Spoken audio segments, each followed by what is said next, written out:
A patient at Johns Hopkins Center for Psychiatric Medicine stated the following. It was like pressing a reset button on my brain. I woke up the next day without the weight of depression for the first time in over a decade. This woman was one of many involved in psychedelic therapies. This specific patient suffered from chronic depression and was relieved of her struggles when given a dose of psilocybin. My name is Taylor George. I am a psychology major. I have researched extensively on psychedelic therapies and clinical studies on the subject, and I am an aspiring therapist or counselor.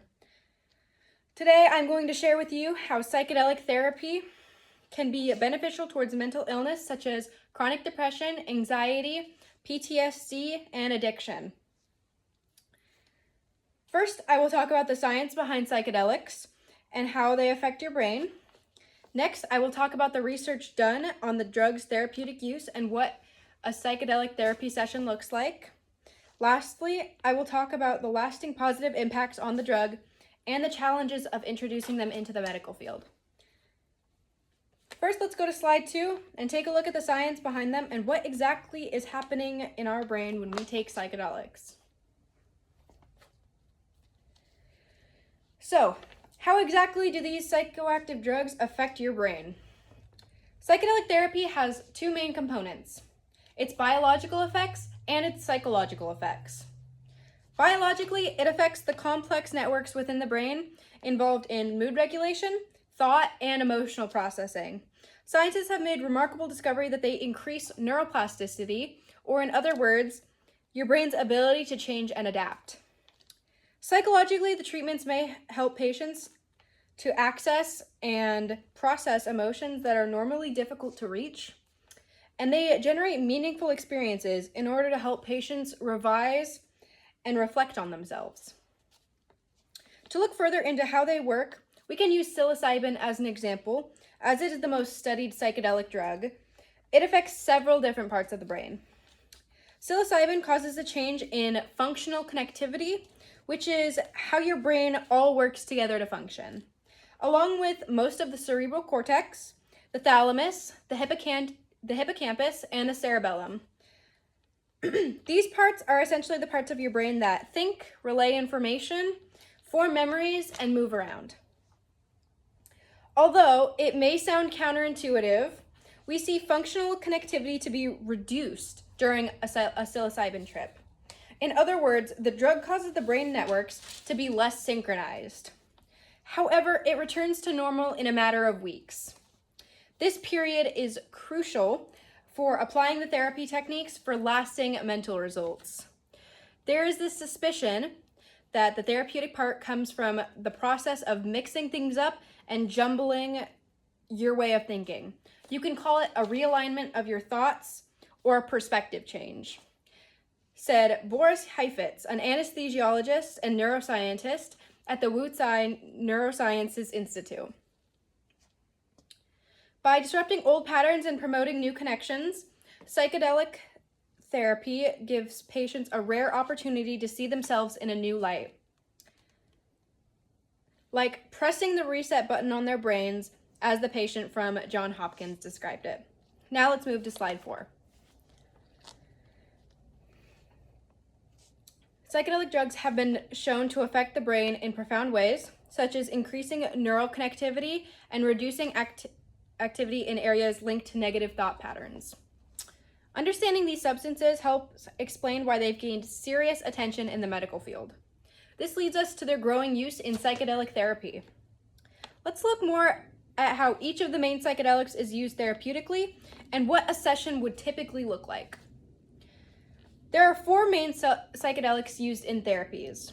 You have psilocybin, which is commonly known as magic mushrooms, MDMA, street name would be ecstasy or Molly, LSD, commonly known as acid, and ketamine.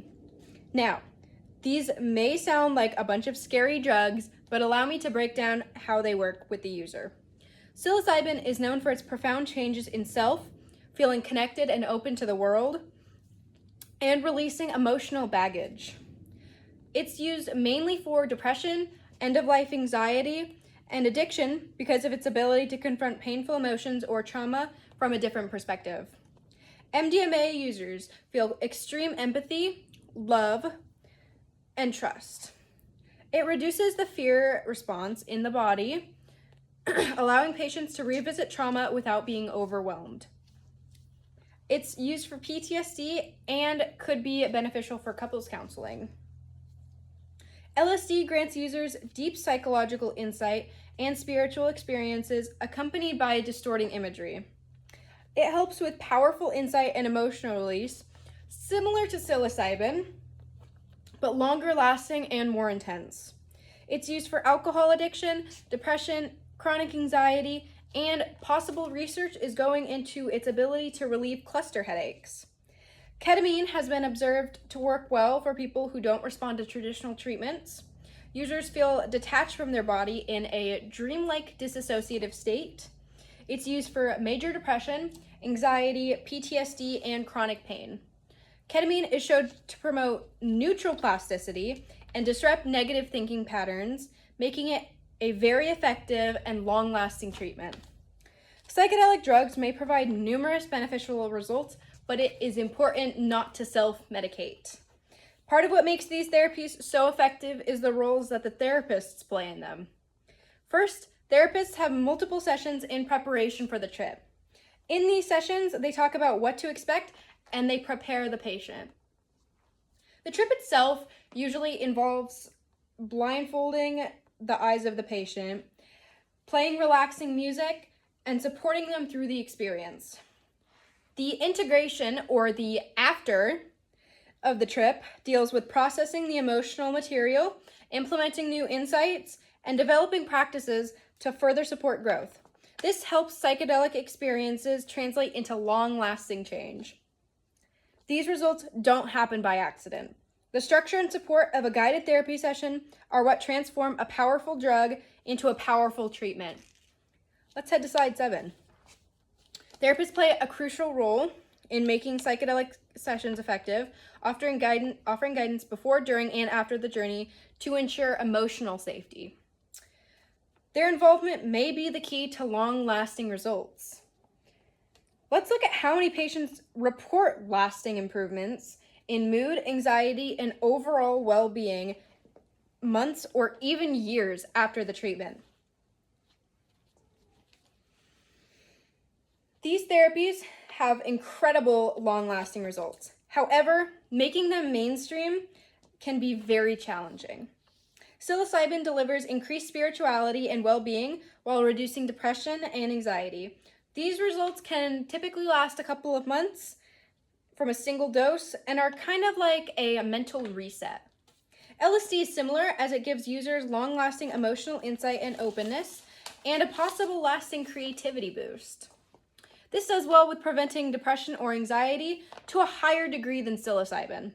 Ketamine delivers fast results within hours of treatment, which is very helpful for those suffering from chronic depression or suicidal thoughts. The therapeutic effect lasts from a few days to a few weeks, but the valuable lasting part comes from the neuroplasticity that can help break negative patterns for good over multiple sessions. MDMA does exceptionally well in treating PTSD. It helps the patients form strong therapeutic bonds, and its benefits with PTSD can last years with regular follow-up therapy sessions. Since MDMA has a strong potential for its PTSD benefits, it was on its way to becoming approved by the FDA to use in therapy. The statistics are especially impressive, with 71% of PTSD no longer meeting the qualifications for their mental disorder. Half of these people were fully cured of PTSD within 18 weeks. It was also the first new treatment for PTSD in 2 decades. However, the FDA declined this as they feared the sense of euphoria from the drug may cause patients to abuse MDMA later down the road.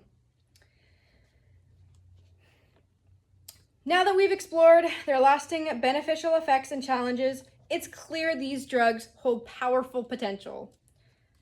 Let's review what we learned. We first looked at psychedelics' effects on the brains and how these can create a window for deep psychological and cognitive healing. Next, we explored what a psychedelic therapy session looks like, shining light on the importance of a therapist's role. Lastly, we examined the long-term impacts and challenges these therapies face. It gives long-lasting relief to many patients. However, the stigma and lack of research means it can be hard to make mainstream. One reason to remember me and my presentation: in the end, psychedelic therapy isn't about getting high. It's about unlocking new possibilities and ways to heal. And a happy, healthy society is a key to a more compassionate and loving world. Thank you for listening.